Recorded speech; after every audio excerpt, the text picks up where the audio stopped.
Hello, lovely students, and welcome to English with Professor Anukriti. Today, I've got a very useful video for you, full of English that I personally use every day.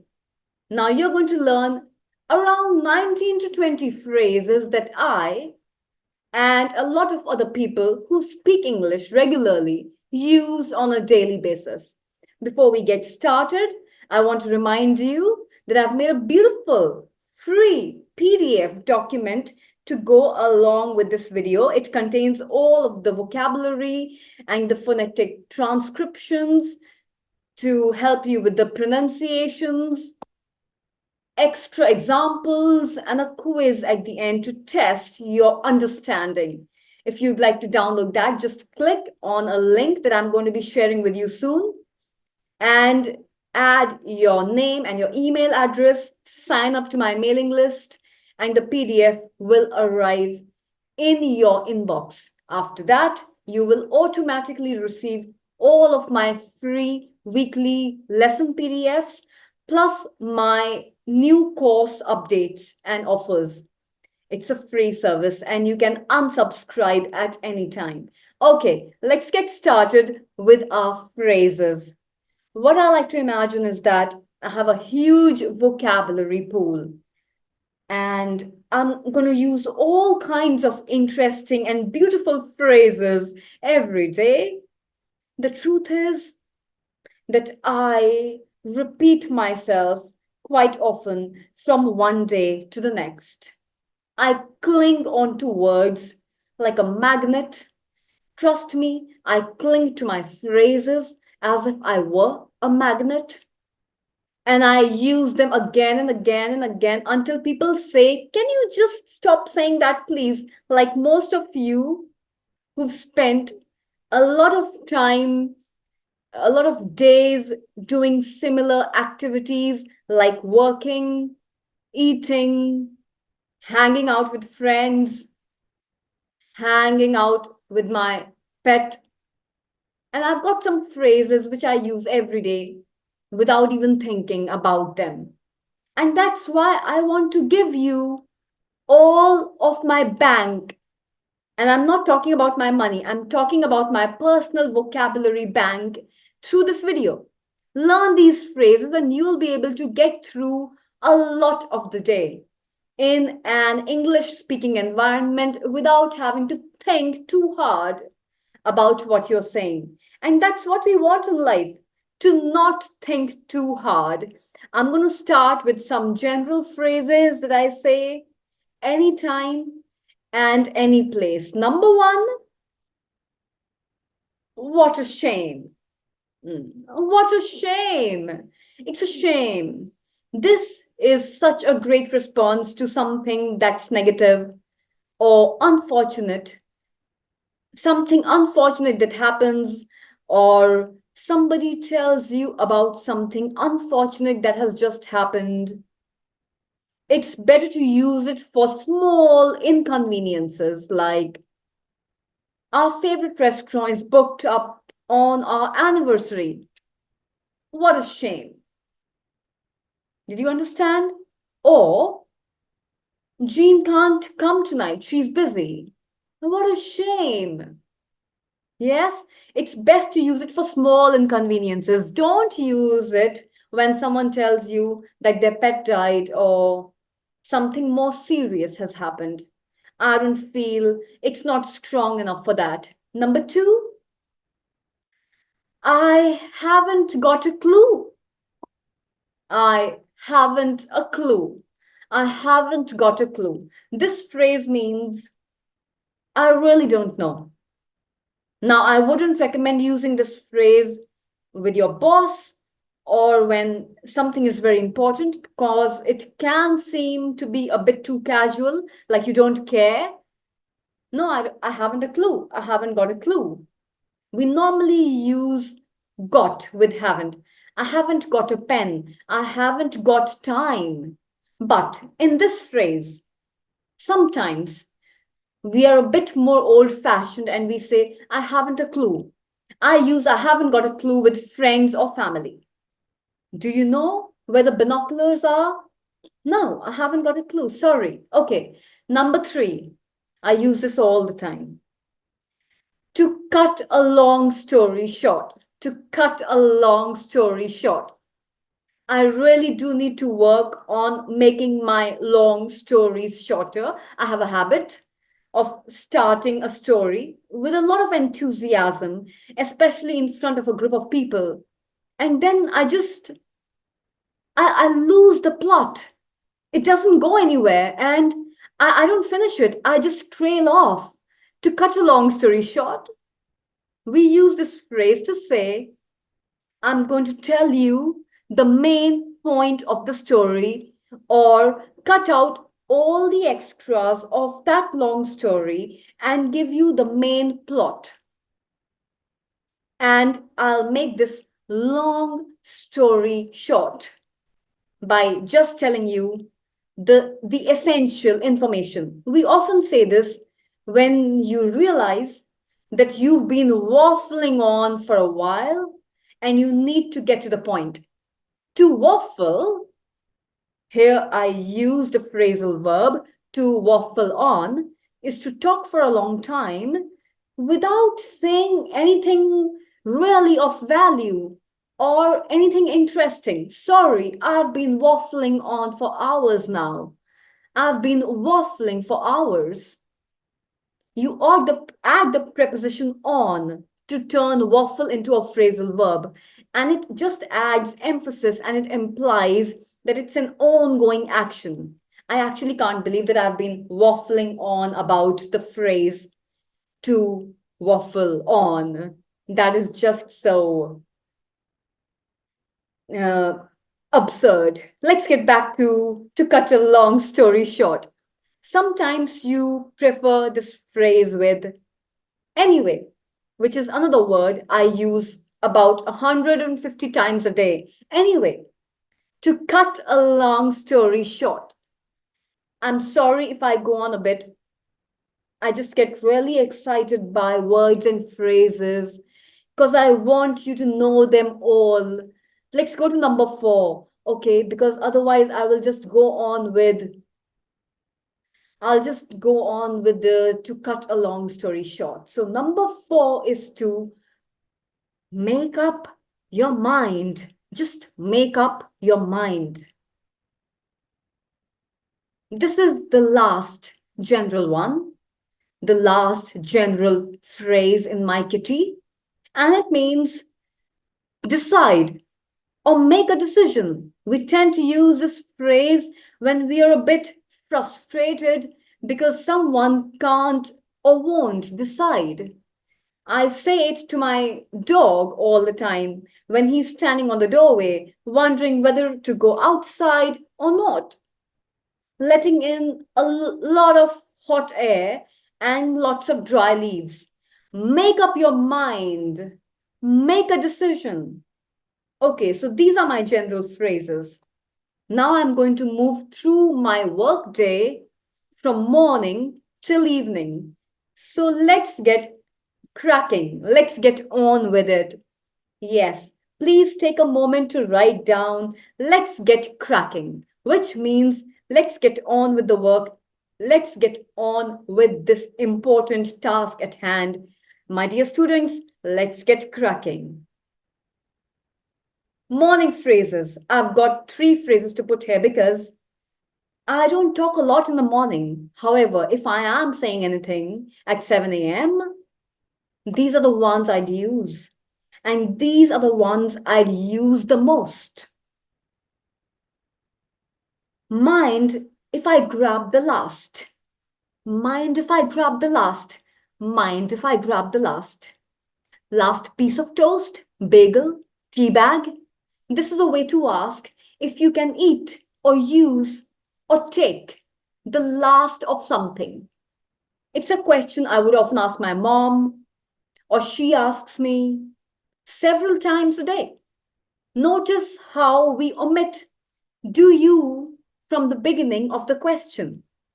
This is called ellipsis, and it's really common in informal questions. Mind if I grab the last?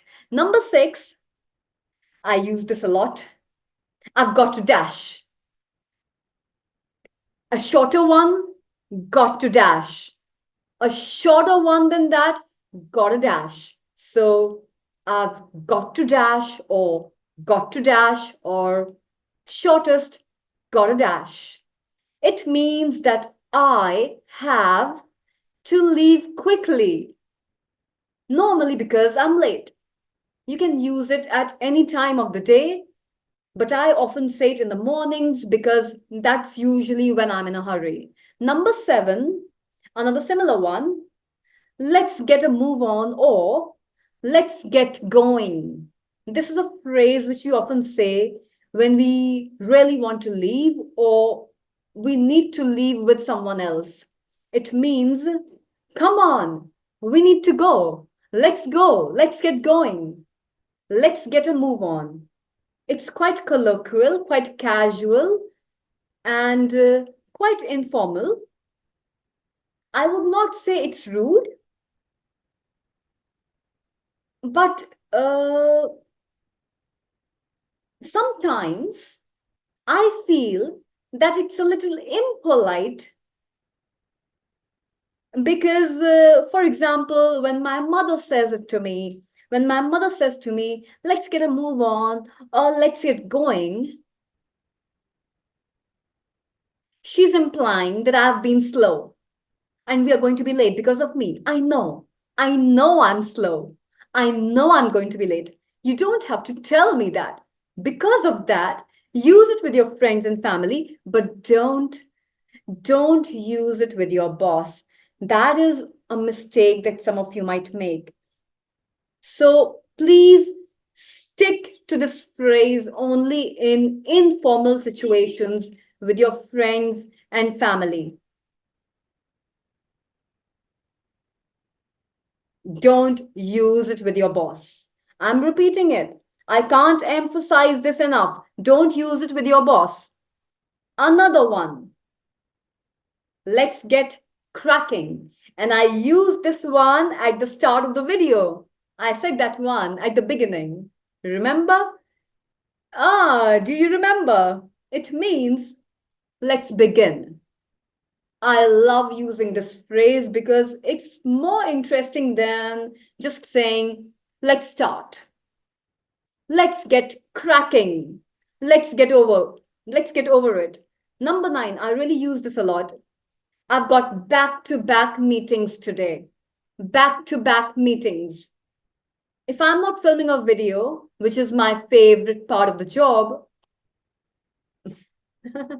I'm probably in a meeting. And because my mother and I, we work from home quite a lot, and our entire team is remote, I have a lot of Zoom meetings. If my meetings are back to back, it means I have one meeting after another with no breaks in between. You can use it with any task that you need to do one after another. Back to back presentations, back to back classes, back to back filming. Maybe you've got back to back social occasions over the holidays. Number 10, I'm up to my ears. I'm up to my ears. And this one is related to the previous phrase. It means I'm very busy. I'm up to my ears is short for I'm up to my ears in work. I might use it in text. If somebody invites me out, I'll say, I'm so sorry, I can't come out tonight. I'm up to my ears. Number 11, I'm going to power through. I'm going to power through. This is a phrase I say when I'm going to work until I am finished. We often say this when I'm tired or when the task is particularly difficult. You can also say power on through. Now, I absolutely love filming and making videos, but I have a 6 video limit. You know that I post a lot of YouTube videos. You also know that I try to post at least one video on YouTube every day. That makes it about 6 to 7 videos on YouTube every week. But more than that, I'm usually busy filming for my private online spoken English courses. I'm usually filming a lot of videos for my private spoken communication, spoken English uh, courses. These courses are exclusively available to my private batch of students. This is that exclusive content that I would not post on any social media, particularly on YouTube. And this is that liquid gold content which is exclusively available to my exclusive online students. But it can be really hard behind the scenes. I am filming so many videos for my courses. Now, when I get to that sixth video, because after that, my tongue doesn't work properly anymore. And I don't realize that. So I end up wasting a lot of time filming videos that can be used and have to be refilmed. When I get to that sixth video, I tell myself, I just need to power through this one and then I can take a break. Number 12 is give me a minute. Give me a minute. When someone needs me, I often want to finish what I'm working on. And then when I'm speaking quickly, give me becomes gimme. Give me a minute. I'm just finishing something. I don't know about you, but I find it quite hard to focus at the best of times. So if someone takes my focus away, it takes me another 20 minutes to refocus. So sometimes I'm trying to hold on to my focus and I'm going to say, give me a minute, give me a minute. I'm just focusing on something. I'll get you afterwards. Number 13, I need to clear my head. I need to clear my head. Notice how I'm not saying I need to clear my head like an Indian. I'm saying I need to clear my head. The R at the end of the word clear is not pronounced. It's a silent R. So I need to clear. I need to clear my head. It means I need to take a break or do a different activity for a while, usually because I'm feeling so stressed or confused. If I've had back to back meetings or filming, I often need a bit of fresh air to clear my head. And then number 14, the final daytime phrase, I could do with a little pick me up. I could do with a little pick me up. I use this once a day, normally around 4 p.m. Can you relate? Super healthy, all day, nourishing meals at 4 p.m. I'm like, I need a chocolate, or I need a drink, or I need a snack, or I need a sandwich to somehow boost my energy and or my mood. So I know that I could do with a little pick me up around 4 p.m. in the evening. This is that time of the day when I'm going down in my energy. My energy resources are depleting, and I could use a snack or a piece of chocolate or a piece of sandwich to pick me up. I could do with a little pick me up. I need to have something. I really need to take care of those 4 p.m. cravings. Comment in the comment section down below if you also face those 4 or 5 p.m. food cravings, and if you also need a pick me up, or if you could also do with a little pick me up. Have a little energy. Have a little energy tip. I'm sure it's something biological. I'm sure it is. It's something biological. Something about blood sugar or something. And I need a little pick me up to boost my energy. A drink or a snack. I often have some coffee or a cereal bar in the afternoon. In American English, people often say, I could use a little pick me up. Let's move on to the evening. At last, the day is coming to an end. Here are some things which I say every evening. 15. I'm just wrapping up for the day. This one means I'm finishing my work or finishing my tasks for the day. Wrapping everything up, making sure that everything is finished so I can leave work and not think about work anymore. 16. Next round's on me. Next round on me. When I lived in Hyderabad, it was very common for us to go for after work drinks at the pub. And this phrase means I will buy the next set of drinks for our group. I've talked a bit about rounds. I've talked a bit about rounds in some of my earlier videos on YouTube. And it's quite common in Ireland, Australia, UK, and some other English-speaking countries for people in a group to take turns buying drinks for everyone. So if you're in a group of 4, you buy the first round of 4 drinks, then the next person buys the second round, and so on and so on. Be careful when you get into a round of drinks with a big group of people, because you might end up buying a lot of drinks and not even drinking so much. So it's not a good idea to do that. And I don't encourage you to buy all the drinks for a big group of people. And I don't encourage binge drinking. I don't encourage any form of alcoholism. It's okay to enjoy a drink or two, a couple of drinks, but nothing beyond that. Because guess what? You've got work the next day. So be very careful when you are stepping out with a big group of friends that you don't, A, end up buying a lot of drinks for a large group of people, and B, you yourself don't end up drinking much but end up paying more, or you end up drinking a lot as well as paying more. So I don't encourage any of these latter activities.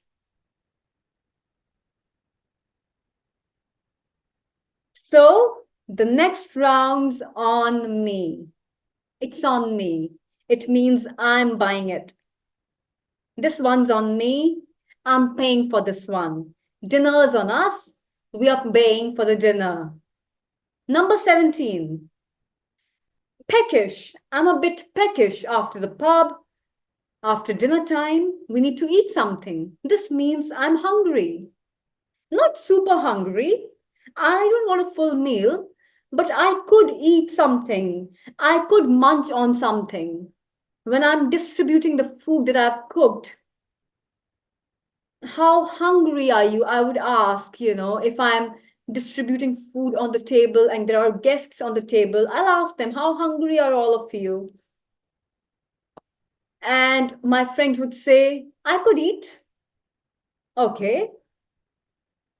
But that does not give me any indication as to how much food I should put on my guest's plate. So then my guests would be extra clear about how much food they would want for me to serve them on their plate. So one of my guests the other day said, Anu, I'm a bit peckish.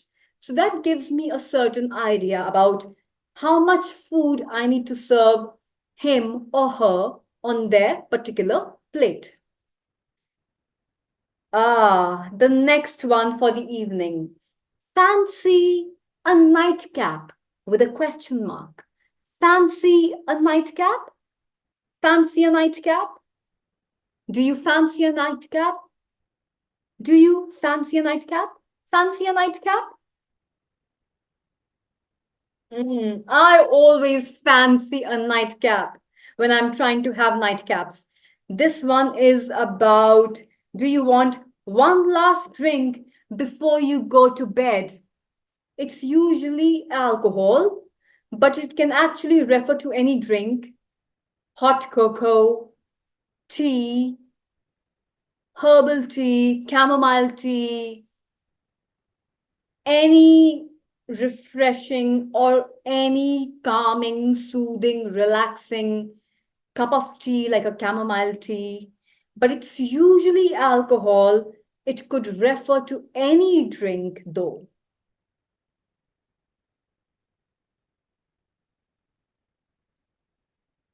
Usually, it could be a whiskey or a brandy or something like that. And number 19, the last one. I'm going to turn in. Gonna turn in. So I'm going to give you all the formations, the long formation. I'm going to turn in. The shorter version of it. Gonna turn in. I'm gonna turn in. Or simply gonna turn in.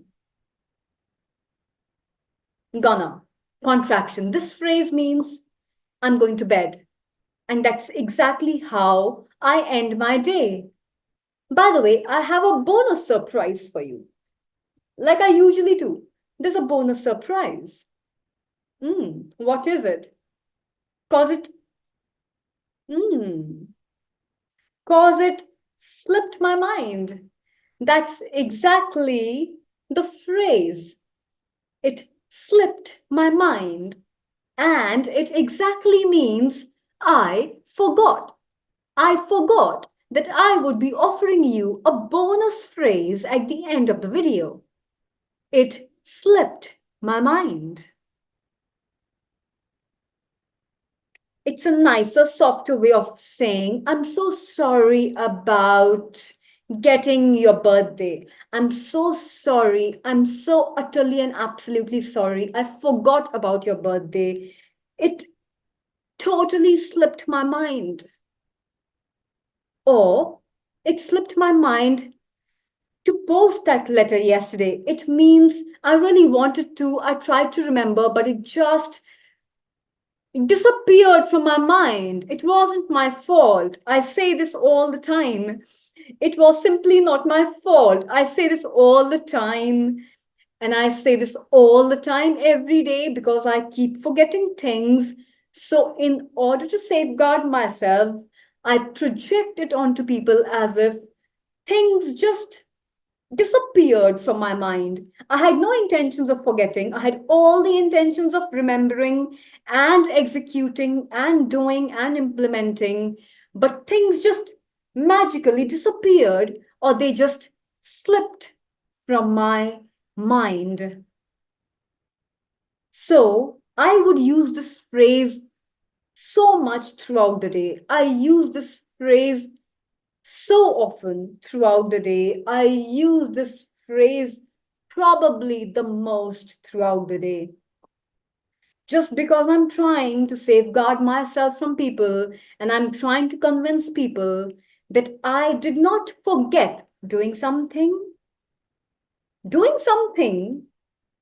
the order or that particular task simply vanished or disappeared from my mind. Guess what?